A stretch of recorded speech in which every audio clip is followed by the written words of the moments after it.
Confession! Welcome to the iHeart Confessional podcast, where tonight we talk about the sad story of Zion Williams. Is Mariah Williams really pregnant with his child? The drama that's ensuing in this capital of culture and beauty. We're just talking about that bull crap. We're talking about Derek Carr. We're talking about Who Dat Nation. Although I will admit, the Mariah Mills drama, I usually hate reality TV. I've been all up in it, not even going to front, not even going to pretend. I kind of want to know what's happening next. Like, I'm over here like playing Metal Gear Solid. Alerts popping up. I want to know what's going on, bro. Like, for real. I'm so sorry. Like, some of y'all out there just sitting here like, man, this is corny. Cornball shit. And I'm over here like, keeping quiet because I just want to know. I don't want anybody to hate on me for it, but I kind of want to know. I kind of want to know if the kid is his. Or is it not? Or is it fake? I just want to know. What I also want to do tonight, this was a kind of impromptu thing for those coming in. We are going to do Derek Carr predicting. And when I mean Derek Carr predicting, I mean that we're going to take Derek Carr and we're going to try to guess his stat line for this season. Now, I am using this graphic, and you, ladies and gentlemen, can use this graphic as well. We will have this on our official Discord, just the straight graphic. And you fill in the stats that you think Derek Carr is going to have. And what we're going to do is we're going to do this as a contest. Whoever gets closest by the end of the season, whoever got closest by the end of the season, let me just go ahead and tell you what's going to happen. You're going to win something for free. I've got a signed jersey laying around. I've got some merch laying around. We're going to give you something, and you better damn enjoy it, all right, because it's free for you. It ain't free for me. It's coming out of my personal soul. Like, I've got to make this happen, so y'all better appreciate it, damn it. That's all I really got to say about that. So, welcome in, Kamani, DJ Twigga, Mr. Jared, TJ Joseph, Felt Well. What a name, bro. Show us heck. Like, I love how your parents kind of spoke you into existence. Like, he will never have depression.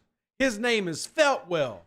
He will always be mentally stable. I love it. We should speak more into that. Chemo, good to see you. OG Matthew Penn, AJ Gaines, Kimani, Mr. Jerry, Terrell, CPO of the 504, the Antonio. Who dat to all of y'all. Welcome into all the new names who might be slipping in. Poe Porter, good to see him. And we're going to get through some of these predictions. Now, here's the key. If you want to enter into the contest, we need your entry in our Discord, and we need to have it done here in June. We're not going to do any of that like you predicted it in November. This is where I want the bold takes, the hot takes, the cold takes even. You got to tell me what is Derek Carr's. I'm adding the channel now. Derek Carr predictions from fans. And we're going to do some giveaway. Now, granted, this is going to have to run throughout the year, but don't worry. Now's the time to make it happen. And if you think that Derek Carr is going to completely flop, that's completely okay. Ocho Cinco is actually really kind of hyping him up. And I don't know if that's a good thing or a bad thing. He was also hyping up Michael Thomas. So grain of salt with some of that, I guess. Not trying to be negative. I never try to do the whole negative angle because, one, I think negative is lame. Like, how can you enjoy the negative angle? But I try to avoid the negative angle. But Ocho Cinco's over here just like talking about how Michael Thomas is coming back, going to look great, talking about how much Derek Carr is going to absolutely killing it. He said that Derek Carr is going to have 38 touchdowns, which would be a personal record for Derek Carr, 6 interceptions, and 4,700 yards, which technically the yardages would not be a personal record. His personal record for yardage came in 2021 when Derek Carr in 17 games threw for 4,804 yards, but he had a 23 TD to 14 interception ratio. There's only one season his entire career where he threw 6 or less interceptions, and that is 2016. I would argue that 2016 may have been his best season as a pro statistically. That's also the year, for those who might recall, that he finished 3rd in the MVP voting and 6th in Offensive Player of the year. So he was certainly a legitimate player and certainly showcased some pretty big numbers. But 38 TDs is a lot. I know we got used to that with the man, the myth, the legend that is Drew Brees. But that's not normal for most quarterbacks. And to be clear, I have the it's in the Discord. I'll even put it up on the screen so y'all can see it. Join it at our Discord. Doesn't cost you a dime. It's a free service. Y'all come in and hang, talk hoot-ass, talk everything. But if you jump in our NFL chat, we have got the graphic. I just need you to fill it in. How many TDs do you think Derek Carr has? How many interceptions? And how many yards? And whoever's right is going to win some merch, whether from our merch store or I do still have a signed, I think it's Deontay Hardy or Traquan Smith. I'd have to see which one, jersey to give away. So I'm very curious to see what it ends up being. Like Chemo says, 42 TDs, 13 interceptions, 4,400 yards. That would definitely speak to a higher volume of passing that we've seen from Derek Carr.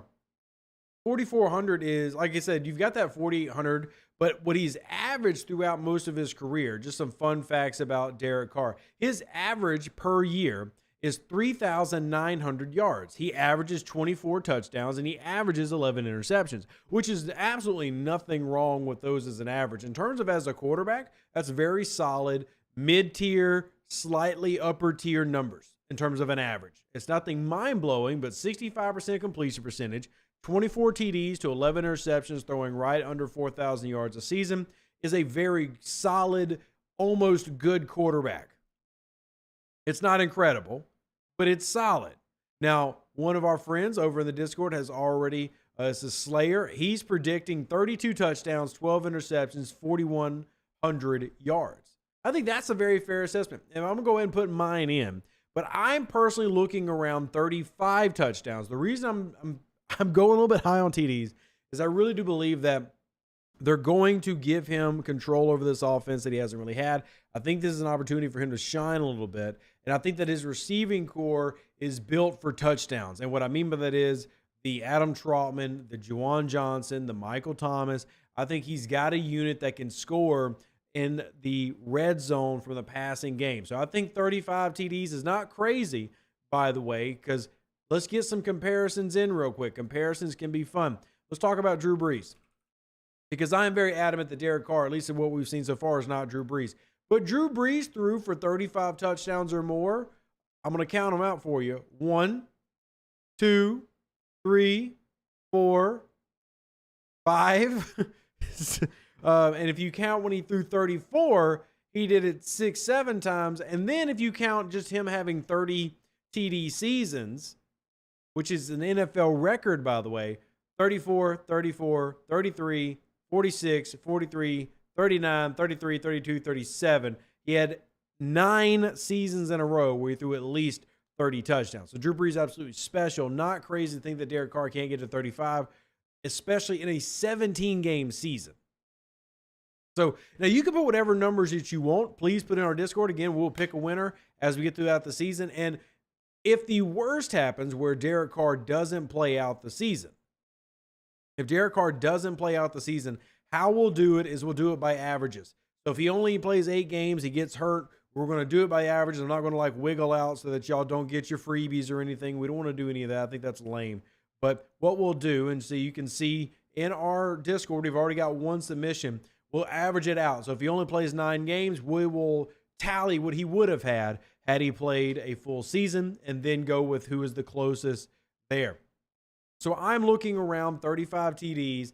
I also am looking around 12 interceptions, pretty similar, maybe only 10 interceptions. I'm hoping that number is lower. Historically, he is a quarterback who doesn't turn the ball over a ton. It's actually one of the reasons I like him. His interception percentage of his career is extremely low. It's 2.0 flat, but he has got 4 years where he was 1.1 to 1.7. That is top tier of the league in terms of turning the ball over. That's a really big deal for me. I like that stat, and I hope that it translates to how he plays in New Orleans. And then with the talk being lately about Derek Carr is going to kind of be in charge of running multiple plays, that seems to be what you're going towards. And we're not just talking about a guy being able to call an audible at the line of scrimmage. We're talking about Derek Carr having 2 or 3 plays at the line of scrimmage, seeing what the defense is giving, and then being asked to make plays on top of that. And the coaching staff is starting to show that they believe in him for that, and so are the players. Now, I want to preface what I'm about to say, chat, because chat, I haven't even seen the messages, but I know what they're about to say. I know this is June football. Take what I'm about to say with a grain of salt.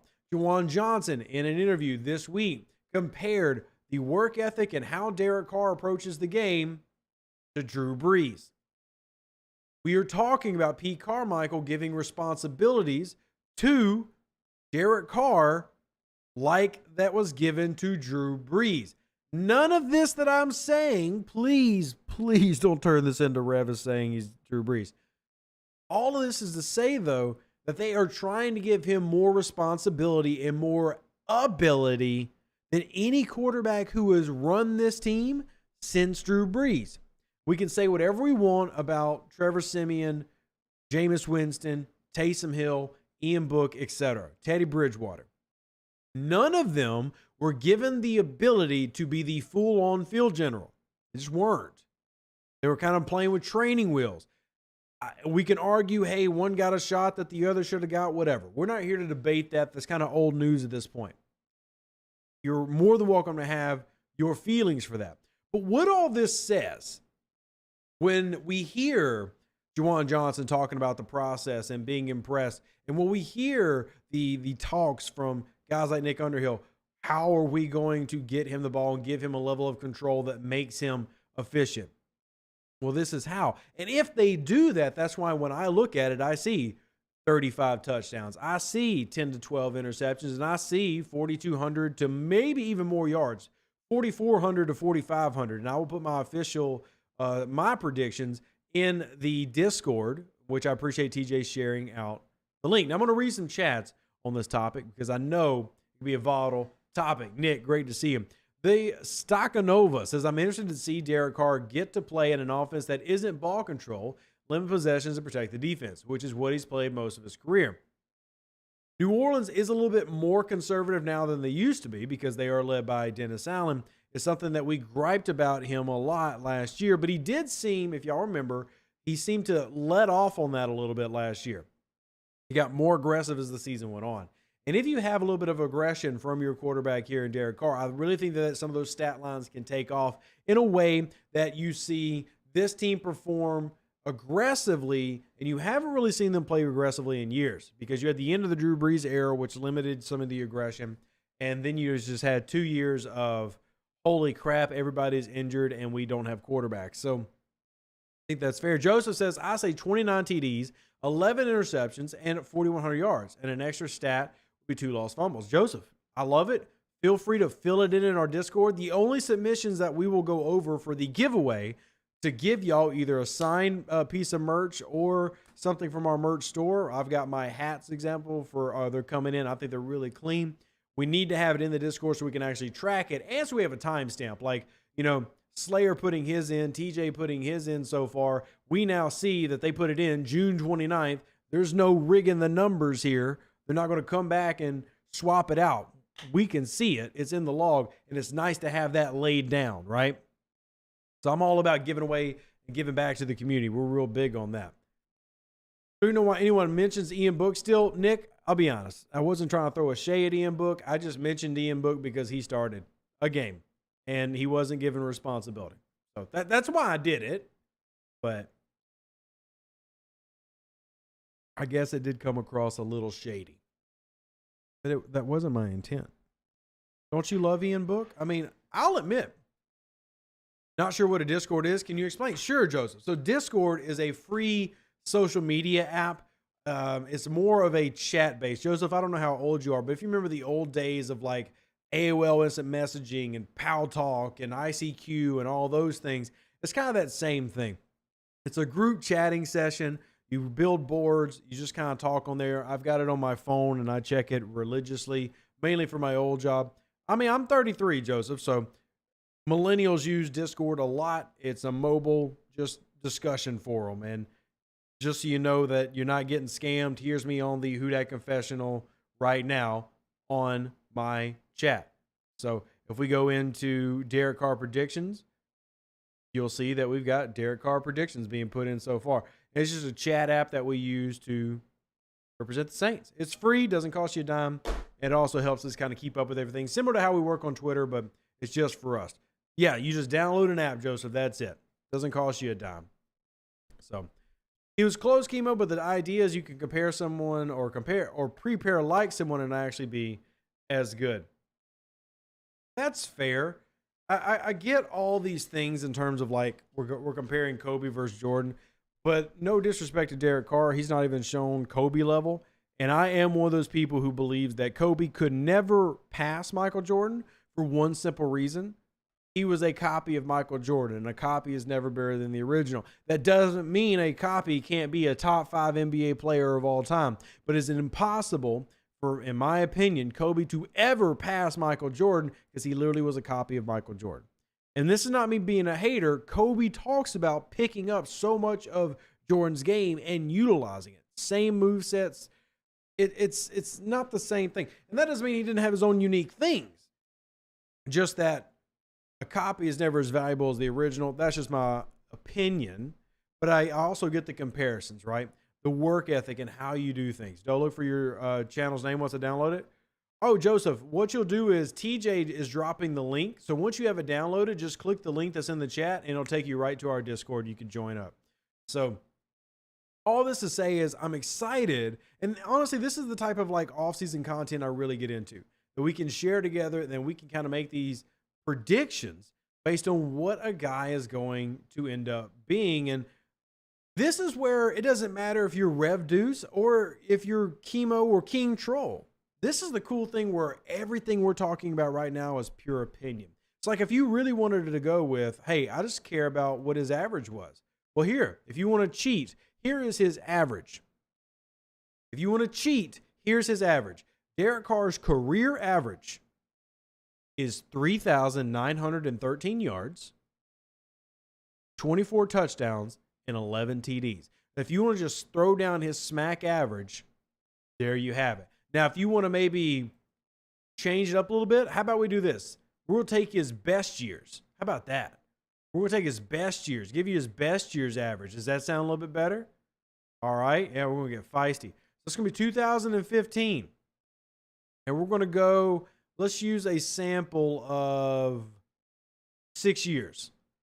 So here's his best stat line over those 6 years. 25 touchdowns, 10 interceptions, 3,937 yards.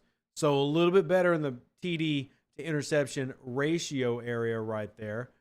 If you want to go with like his best 6 years stretch in the league instead of taking all of it as a total. And that includes the year where he was third in MVP voting. So King says, I think Derek Carr will have a 4,200 yard, 38 TD and 9 interception year. How far off do you think I am? King, the number one thing I could say, man, is I'm opening up the floor in today's show to be completely based on what you, the fan, think, including me. This is all opinion, right? So I'm here for it. What I think you should do, King, is you need to jump in the Discord, put your prediction in, and then we see who's right and wrong. We just got another one in, 007. Simply drop theirs in. Let me show you what 007 said, right? I love this. I think this is fantastic. So we're going to fade on over real quick. Here is what 007 put up. 007 thinks 27 TDs, 15 interceptions, and 3,350 yards. Well, the yard is real low for me. It's really hard for me to imagine to have Kendra Miller, Alvin Kamara, even Jamal Williams, Juwan Johnson, Foster Moreau, Chris Olave, Rashid Shaheed, Michael Thomas, all those weapons, and you don't get 4,000 yards? That was the struggle for me. I can actually live with the TD to interception. I wouldn't be happy with it because one thing that we look for in a successful quarterback. Now, successful quarterback doesn't have to mean great quarterback. It just has to mean successful quarterback. Successful quarterbacks typically have at least a 2-to-1 TD to interception ratio. You don't have the 2-to-1 right there. You're missing the 2-to-1. But that doesn't make you wrong. I'm just saying, hey, think about that a little bit. And just give you a quick comparison, okay? Look at the 2020 New Orleans Saints. You just said Derek Carr was going to throw for 3,350 yards, right? Last year's New Orleans Saints team, who we all agree was boo-boo garbage jeeks in the past. All right, can we get a unanimous agreement real quick? Unanimous agreement from the chat. Last year's passing offense was ass. Can we all agree? I need agreement from chat before I show you what I'm about to show you. Can everybody in chat agree that the passing offense in 2023 was ass? And if y'all agree, I want to show y'all something. King says he agrees. Nick says he agrees. We are going to talk about it, though. Chemo says he agrees. Okay, so here's what I want to show you. And I'm only using you as a reference, 007, not to call you out, but to give you an idea of why I think you're shooting a little low. Here's why. Transition. This top line is the team stats. So last year, the New Orleans Saints threw for 3,692 yards. So they actually threw for about 400 more yards than you anticipated in your chart. They threw for 24 touchdowns. Right around the same, actually slightly less, and they threw one less interception. Now, what I get from yours is you basically think that Derek Carr is worse with better weapons, but gets more touchdowns. And that's why I think you're personally off just a little bit. I'm not saying you're wrong, but I would say you're shooting down a little bit too conservative with your predictions. And see, this is wild because we talk about how bad that passing offense was, but it still put out 3,700 yards, 24 TDs. And this ain't good, by the way. Those aren't good numbers, but that would also be like, if this happened to Derek Carr, it'd be a bad season, right? Bad season. So I just thought that was interesting to share with y'all. That's worse than Andy Dalton and broke back Jameis Winston. And I don't think that's what we want to have, but at the same time, if you're not confident, that's cool. That's cool. How many points a game did we average? Great question. Great question. So last year, the New Orleans Saints averaged points per game. Let me pull it up for you because I don't have it in the... We averaged... Where is that number? Sorry, give me just a second. We averaged 1.73 points per drive. I know that doesn't really tell you anything, but if we go to our franchise encyclopedia, we were 22nd in points scored in the league, and we only scored 330. The last time a New Orleans Saints team scored only 330 or less points, it's going to be mind-blowing, y'all. Listen to this. The last time the New Orleans Saints scored only 330 or less points, you have to go all the way back to 1999, where that NFL team led by Mike Ditka scored 260. 1998, 305 with Mike Ditka. Now, there was one year that got close. And I will go ahead and tell you that I skipped the Katrina season because Katrina. I don't think that's very fair to use as a comparison, but I did skip Katrina. Katrina did score less.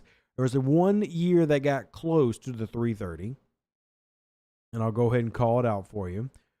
But in terms of 330 or less, which is what we scored, the nearest year after that was 2001, which is the first year that Jim Haslett took over.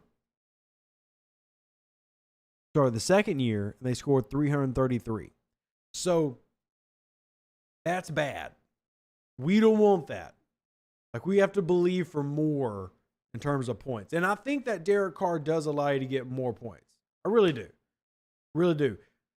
Stockanova says Derek Carr 2023 stat line looks 17 games, 33 passing TDs, 10 interceptions, and 4,700 passing yards. Now, here's the thing. I need you to put this in the Discord because you just gave the most bold prediction so far. So just to give you a reference, here's our first one that's close to what you said, but not as bold. 32, 12, and 4,100 was that one. You definitely have the most bold of the stat lines. And I'm here for it, by the way, but I want you to record it in because if they get it, you're getting something, man.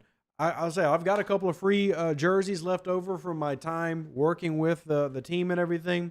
I'm more than happy to throw out some memorabilia because honestly, I don't have room for it. I've got 3 framed jerseys of my favorite players sitting in an attic. So I'll gladly pass something out to you. But just give you a reference. It's crazy to think of when we put in these details, right? But I think this is the fun exercise. Do we need to average 31 points a game and only give up 16.5 in order to contend with the AFC for the chip? I think that would be a good way to put it, yes.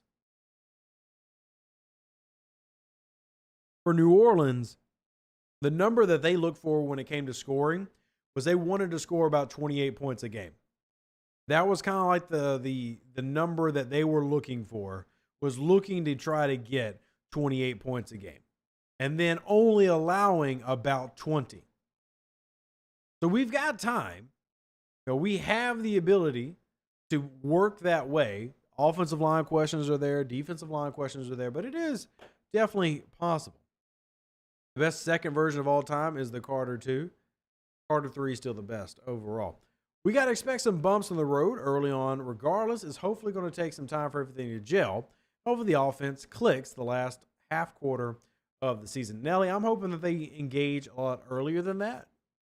I think there are some slight advantages to this offseason versus other teams' offseasons. That you have a quarterback who's familiar with the system that you're running coming in. It's not a fresh start here. Like, there's a reason you brought in John Gruden as a reference here. The New Orleans Saints West Coast offense is not really different than a lot of other teams. Now, there are definitely things that I think should change. Truthfully, I do. I think that there needs to be some updates to the signaling and play calling of how they do things, how they do some of their audibles and everything. As Nick Underhill pointed out in a recent show, they've had some of the same ones for 10, 15 years. And damn it, Nick, don't be telling people if they didn't already know that. That is called snitching. And snitches get, chat, what do snitches get? Chat, you should know. Get stitches. And I love Underhill. I really do. Underhill's amazing. But I'm just trying to look out for my man's life. Because if you are giving away the secret sauces, we going to have problems. I need my New Orleans Saints to win. King Arthur says to only give up 16.5 will take some amazing secondary play, but I believe we have the talent to pull it off barring injury. And I agree with you as well. It is possible to do the things that we're doing. And by the way, this prediction that we're running is not going to be the only one. We're also going to run predictions for the defense as a whole, maybe a couple players, depending on what fundraising y'all want to provide. Like if there's anybody that says, hey, I will buy a t-shirt for the giveaway to host some of these, let me know. We will do that together. I'm putting out some of my own stuff. I think it's going to be a fun community thing that we do this year. And we might even, if there's people interested, we might do this on a game-by-game basis. But we'll see. We'll see. I think giving away merch, I think, is a really cool thing. We can rep the Who Dat Nation and just have some fun with the podcast because it's all about community anyway. It's not about making money. It's just about community. So we'll check it out and see how it goes to. Nelly says, Carr 2, best rap album of all time. Carr 3 went halfway mainstream. See, I think the halfway mainstream on that gets used as a negative when it really wasn't a negative, in my opinion. Again, I'm not saying that it's not right, but I think that Carter 3 was really good. And I think it combined that underground feel, that rawness with what really helped propel Wayne to an entirely new level. So I like both of them, just truly. But I'll be honest, one of my favorite Wayne song of the past decade is Mona Lisa. Like that's him with great bars and great storytelling. I love that damn song. So we might just have different opinions of what we like. And if y'all never heard Mona Lisa, that's just like, damn, it goes hard. Like, damn. But anyway, we're getting completely distracted. Never happened here on this podcast before. We never get distracted. Do you expect the O-line play to be significantly better this year? I don't even need them to be significantly better. I just need them to be healthy. I need them to be healthy. Truly. That's really what it comes down to me. I need this offensive line to be healthy. I am so unsure about Trevor Penning, but I'm also excited about him at the same time. But I'm also unsure about a lot of things. So the key I really tried to harp on was Derek Carr, when he was with Las Vegas / Oakland, routinely was under fire. Like, he was struggling because let's pull up sack numbers. Did you know in 2021 he was sacked 40 times? You know, in 2018 he was sacked 51 times. He led the league. And that's not a good stat in sack percentage. It's not a good stat, ladies and gentlemen. And I'm not here to say that the New Orleans Saints offensive line last year was amazingly good. It wasn't. But at the same time, like, look at the actual raw numbers. And this surprises some people. And compare those numbers to what Vegas was doing. Right? So if we go look at our quarterback situation, and let's take a look at pressure rates. Now, I've done this before. Last year, Andy Dalton was pressured on 14.7% of his snaps. And that's Andy Dalton, right? He played 14, started 14 games.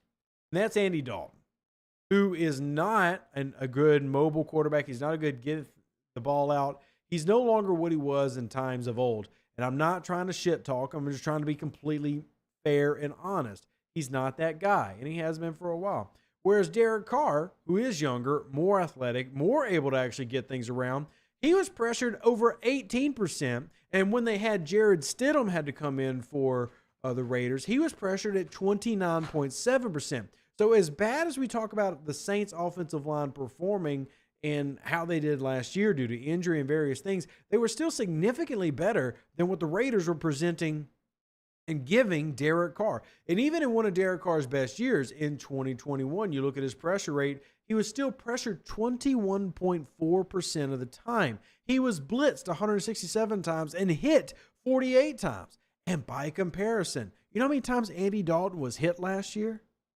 21 times. 21, that's it. Now, that doesn't mean that there wasn't pressure, but he's only hit 21 times. Derek Carr got hit 48 times in his best year in the past few years. So I think that if this offensive line can simply have a level of just sticking where they're already doing okay, it's a significant improvement to what Derek Carr is used to. But at the same time, you needed to get better because this offensive line is not a top 5 unit anymore like it once was. You have question marks in Trevor Penning. You have a guy in Anders Pete that you don't believe can stay 100% healthy. Ryan Ramczyk has not been an all-pro level player for a while due to some nagging injuries. You've definitely got to get back to that. But at the same time, what you've seen from this team is a superior team when it comes to protecting the quarterback. And you go back to 2021 with the New Orleans Saints, and I would argue that year was even worse because you had Trevor Siemian starting like 5 games. You had Winston starting, who does have a tendency to take more sacks, and you had Taysom Hill starting. And all 3 of those guys had a 22% pressure rate. But let's go back to the hits argument, right? A big argument was hits. Well, in that year, they gave up a combined 43 hits between Siemian, Winston, and Hill, who were starting in 2021. And if you go back to the Raiders, that's still less than what Derek Carr had in 2021. And let's go even to get a little bit deeper into Derek Carrisms here, because I thought 2021 was a good year for Carr. It wasn't great, but it was a good year for him. The reason I say it's a good year for him is because his interception percentage was not above 2.5. They were still a team that was a winning team. I think that's a big positive. We can even go back to 2020 where it felt like the offense was more relying on him and they didn't really have a choice. So go back to 2020 and see what he was doing when it came to pressures and advanced stats and how was he able to get the ball out, or was he able to get the ball out at all? Pressure rate for Derek Carr was 19.8%. So still 20% pressure. This is something that I really harped on when we talked about bringing in Derek Carr. Even if the New Orleans Saints offensive line was simply neutral, like they didn't improve, they just stayed the same, they are better than what Derek Carr has had for the past 5 years. Now, we want him to have better, and I'm not trying to say that I don't need the offensive line to improve. We 100% do. We 100% do. But the truth of it is, They are used to mediocrity, so to speak. We're used to mediocrity there. It's just not the level of success that you would hope for if you are a quarterback. And just because you asked me to, let's talk about 2016, the year that he was voted for MVP. He was third in MVP that year. Derek Carr was only sacked 16 times. Pressure rate or sack rate of 2.8%. Ladies and gentlemen, you just found a major outlier. And shocker, every quarterback does better when they're not getting completely blasted by the offensive line. Derek Carr's best year came when he had the least amount of pressure sent his way. It also should be noted that he had 7 game-winning drives that year as well. 28 TDs, only 6 interceptions. It was his best year as a pro in interception percentage, 1.1. And then you look at who they had on this team. Amari Cooper was your Pro Bowler. Derek Carr was your Pro Bowler. But you also had Donald Penn, a legitimate left tackle that year, who was a Pro Bowler. You did have Khalil Mack on defense, and you had Reggie Nelson over on the defensive side of the DB room. But we talk about the offense. You had a much more stable, reliable offensive line, and that translated into better performance, and you had at least one guy that you could rely on as an offensive weapon. So if you can get any level of consistency that he has not had in a few years, that's where you're going to find success. Ours is, I think we all need to average 76 yards a game on the ground and a 4.4 carry to really make our play action game effective. King, I've covered this pretty extensively, and now other math nerds have. Your success in the running game doesn't change whether play action is effective. All that matters is you have a running game. Even if the running game isn't good, like it's averaging 2.5 yards per carry, play action is still effective. There is no correlation between great running play and great play action play. Play action is simply effective because of the threat of the run, regardless of how good the run is. And I do agree with you, though, that we need to get play action involved. That's a really big deal. That's a really big deal. So, Brad, would you move Penning to guard because of his mean streak? Not at all. Absolutely not. Guys with his athletic profile and size, they are just made to be tackles. I'm here for that. If just it never works out, sure, let's talk about moving him to guard. But as of now, I would not move Trevor Penning. I just really wouldn't. I don't see a need. I don't. And I'm not trying to be like just a contrarian there. I truly believe that his best shot of being a very good player in this league for New Orleans is to be their left tackle. And maybe it doesn't work out, right? Maybe it doesn't, but hopefully it does. My hope would be that it does. I do want to give you a couple more stats real quick because I like some of these that probably don't get brought up as much. Time to throw is a big one. And really, time to throw is more equating to how quickly does your quarterback get the ball out, right? So Tom Brady had 2.45 seconds to throw, but a lot of that was Tom Brady getting the ball out quickly. So you do have to kind of like contextualize all these different things. But if we come down to our good friend in Derek Carr, he had a 2.93. How does that compare? Well, that was worse than Zach Wilson, worse than Justin Fields, worse than Lamar Jackson, worse than Russell Wilson, worse than Marcus Mariota, worse than Sam Darnold, worse than Kenny Pickett. These are things that he needs to get help from his team on. And I think if he does, you're going to see a lot of things, improve for him as a player. And just to go back to 2021, because I like comparing previous years. We knew Tom Brady's going to be quick getting the ball out, right? That's just kind of what he does. Whereas when you look at Derek Carr, he was better the year before by an entire 1/10 of a second. He got it out even faster. In fact, faster than Justin Hebert, faster than Jacoby Brissett, Carson Wentz, faster than Patrick Mahomes, faster than Trevor Siemian, faster than Trevor Lawrence, Sam Darnold, Josh Allen, Justin Fields, Teddy Bridgewater, Lamar Jackson, Taylor Heineke, Zach Wilson, Jameis Winston, and Jalen Hurts. He gets the ball out, but he has to have the reliability of his receiving room, and he has to have the blocking to make it all worthwhile and opening up those passing lanes. So, doesn't having a serious threat in the run game pull more defenders in the box, which then makes your defense more susceptible to PA. That's more based on your running back than it is your blocking. And what I mean by that is a guy like Jamal Williams who can, if he goes against a 6-man box, is going to guarantee 5 yards. That's the killer.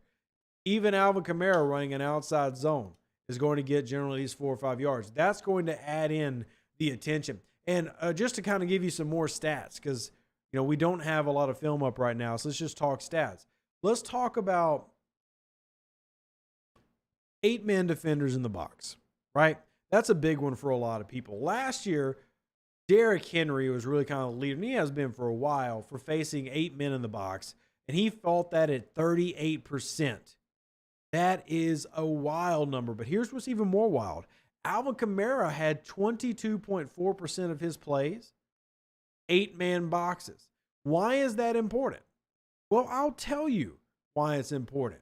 You remember 2017? Does that ring a bell for anybody of how crazy of a year that was? 2017 was wild. You know what Alvin Kamara's 8-man box percentage was? 16%. So basically, it's gone up 10% in that time. Teams are focusing in on him now because of his threat as an inside zone, outside zone runner. But that's also why play action can be effective. And while we've seen Kamara in some of these slot plays and swing concepts and wheel routes and all these other things, is because he has shown that he has to be respected inside the box. And you have to really force yourself to come in and fight him. I think that's a positive. But it's also a good example of why AK was killing it. AK was killing it because nobody was really coming. That's why he averaged 6 yards a carry. Now, I'm not taking away from what he did, but he averaged 6 yards a carry because he was facing 5-man boxes most of the time. Well, it's not the case anymore. But yet they still have had serious success by coming in and playing the style that they have. And I think McCoy and Ruiz have done a really good job in that. We know Anders Pete's great in it when he's healthy and on the field. Question is, how healthy does he stay on the field? How much can he actually do for that? And then also, how does Kendra Miller work? How does Jamal Williams work? And these are kind of question marks that I'm excited to see the answer to. So, really excited to see. My only concern is Carr's decision-making when he feels pressure in the red zone. He tends to throw a lot of his interceptions inside 20 yards to go. What do you say? Well, for one, I think that's a fair worry, right? The big key here is context. And here's why I say it's context. So let's talk about, how about this? Do you want to look at it as a specific year? Like, we could look at it as last year, or we can look at it as his career as a whole. But the reason I like to split it up and kind of do that is, the biggest thing I always want to know when we're inside the 20, is it because we were trailing? Or is it because it was simply the position of the field? Does that make sense? That's kind of what I want to know. Are these problems happening inside a certain yardage marker, or is it happening simply because they're trailing when that's happening? So to give your numbers, by the way, when Derek Carr is in the red zone last year, he threw 11 touchdowns. Not bad, but only 2 interceptions, which isn't terrible. Okay? That's just last year, though. And then inside the 10, he had 2 more interceptions and 8 TDs. That's not terrible.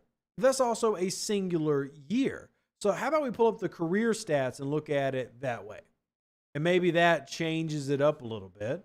And we can say, okay, now we have this larger sample pool, and we can see his good years and his bad years. So to do that in the red zone, here are his numbers. He has thrown 139 touchdowns in the red zone to 15 interceptions. Most of his interceptions, according to the stats that I'm pulling up, and I can put them on the screen if you are curious, you want to make sure that I'm not rigging the system or anything. Most of his interceptions come between their own 20 and 50-yard line. If anything, that's a little scarier because he's turning the ball over on his side of the field. But 54, literally, most of the interceptions that he has thrown have come on his side of the football field. That's concerning to me more than anything else. I really don't have much of an issue when it comes to his red zone performance. That actually seems to be pretty well. But if you actually look at trailing, that's the other key I wanted to bring up. Look at his trailing. When they are trailing, he throws interceptions at twice the click as when they're not. Now, I will go ahead and warn you, that's actually kind of normal for quarterbacks. Trailing means pressing, and pressing is taking advantage or let the defense take advantage of situations that you're in. So to give you a perspective that maybe you're more familiar with, let's look at Drew Brees in similar situations, just talking about where these things are happening, where problems are happening. You're going to notice some similarities here. Drew Brees in the red zone, 379 TDs thrown, only 34 interceptions. That's a 10-to-1 ratio, y'all. That is insane. But inside your territory, so he's in New Orleans territory, 38 TDs to 106 interceptions. Almost a 3-to-1 ratio to the interception side. And if he's inside of his own 20, it's even worse. So a lot of these things can be explained just by how the things naturally go in the game. Just like if you scroll down, you'll find that if the team is losing, his TD ratio goes from like 4-to-1 down to 2-to-1. And this is a Hall of Famer that we're talking about. So I'm not worried about those because when I look at it, I don't see it as an egregious issue. But I do think that that's something that you want to have success from, right? You want to see a level of consistency and balance there. You know, we looked at Derek Carr 2022. I'll do 2021 for you, but I don't want to cover it, just too much. But here, I'll pull up 2021 and show you what Derek Carr did in 2021 in those situations. And sometimes this is play calling, things like that. But in 2021, similar story. Red zone, 17 touchdowns to only 2 interceptions. Killer. But 21-50, his territory, giving the ball over to the opponent in your territory is killer. 10 interceptions to only 2 touchdowns. That's, I think, where the big issue really lies. And if you're going to talk about decision making, that's an area that has to get better. So, same thing though. Drew Brees had that same thing. Y'all can see that point, but analytics conflicts with the eye test. One thing I'm always big on, man, the eye test is fine if you are really going after something specific. But, and please don't take this as me disparaging your ability to watch the game, because that's not what I'm intending. But the eye test needs to be pinpointed, not generalized. And what I mean by that is, don't watch a play and watch an interception, and that's how you graded the eye test. You need to be looking at something specific like, all right, it's 3rd and 11. How are his mechanics? I want to see this. And if I notice a tendency, now we got to call him out. This is the problems. So it's easy to say, kind of like what Don is saying, that he's the product of a bad team.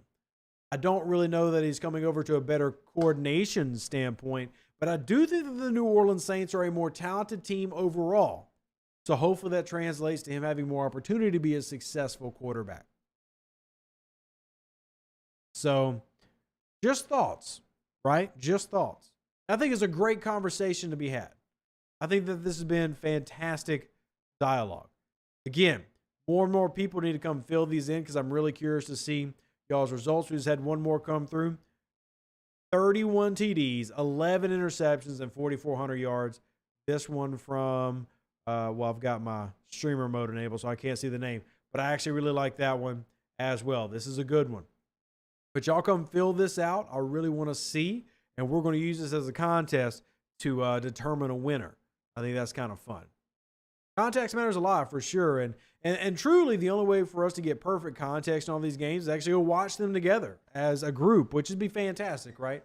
But we'll just have to wait and see. Do we move James Hurst to address Pete's spot and use Pete as utility lineman? Walt, you would be making your team significantly worse to do that.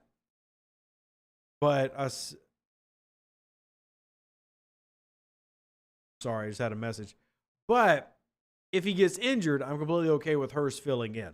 But Hurst is not a better left guard than Andres Pete. Try filling it out, but it's not pulling it up. So King Arthur, what I did is I took the image and I just put it in Paint on my PC, and then I just wrote the numbers in. But either way, it's been a great chat. But guys, we've already begun almost an hour, so we got to wrap up. But this is really fun, and I want y'all to help me. If you would be so kind, share this out, like the podcast and the Discord, because I want to get more people involved in this, man. I want to really give away some stuff and have some fun. But this is actually a good exercise, and we're going to do the same thing for a couple other key name players. We're going to do the same thing for Cameron Jordan. We're going to do the same thing for Alvin Kamara. We might even do it for Michael Thomas, and that's going to be the riskiest one of all. And congrats on your move, Daniel. But keep repping the Hoodats. I think y'all are all amazing. Hoodat, God bless. I appreciate you. I love y'all. I can't do what I do without y'all, so I just want to say a huge thank you. If you want to support the channel, it's 100% optional, but let me show you what I just ordered for me that you need to check out before you leave, okay? I promise you, this is the dopest, the sexiest. You want it? Look at this. Bam. Actually, I'm going to use this one. Bam. New merch, revdeuce.com. You're going to want to check out the new merch, but specifically the new hats I've just ordered. We've got a new hoodie out. A couple of y'all have actually picked it up. We got 2 t-shirts, but the hat, man, I just ordered one. Your Easter Sunday hat is right here. You will be the cleanest on Easter Sunday rocking this one, but I have this one coming in as well. That classic kind of throwback look. But we've also got t-shirts, mugs. This helps support the channel so I can do more with y'all, more film studies, more everything. So I appreciate you. It's optional. Either way, I love you. Who dat? God bless. Catch you on the next one. Deuces, I'm outie, and I love you to death and back.